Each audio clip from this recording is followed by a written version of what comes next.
Yan yung kinilaw namin, ano. Sarap na ito, guys. Titigim lang tayo.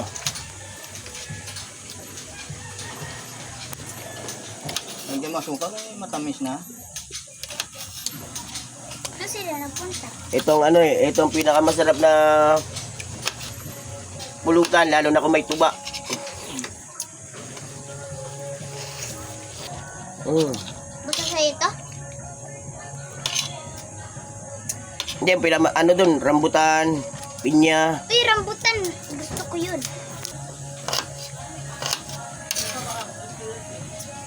Pati ng sili.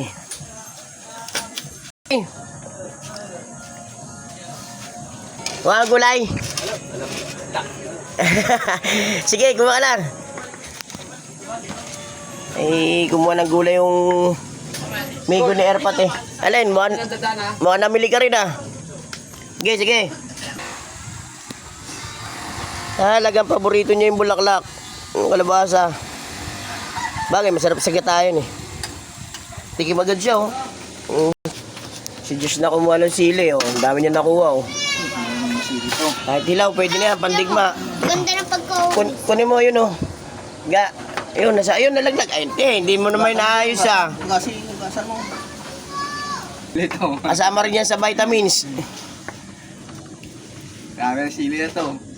Pero okay na yan. Kasi lalaki ako. Ha? Lalakas na naman tayo. Ayos na. Sige. Ito po, oh. Ano lang sa pagtingin mo? Oh. Sarap. Sarap ba? Pero ito, nakakamatay. Nakakamatay. Siling labuyo to. Manghang yan. Kinilaw na sili na to. Salpak na yan dyan. Salpak lang. Kinilaw na sili. Kasama ng isda. Para si Joshua hindi makatikim. Kala mo hindi ako lalaki. Lalaki ako. Oh, bawalan G ah.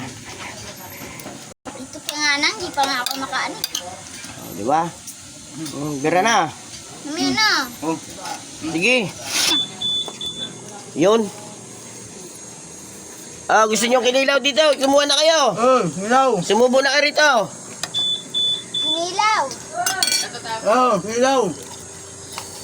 Yeah. Kumuha na kayo dito. Ito patikim-tikim lang. Diba? Iban nga natin.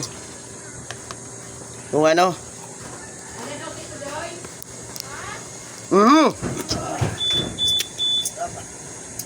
Diba? Bangka nga.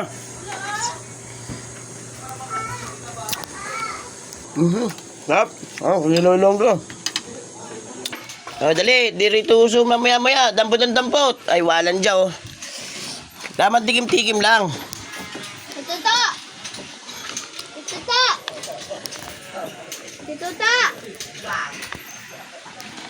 Kain na ta. Buso na. Pinilaw na nga yan eh. Naligo na sa suka yan eh.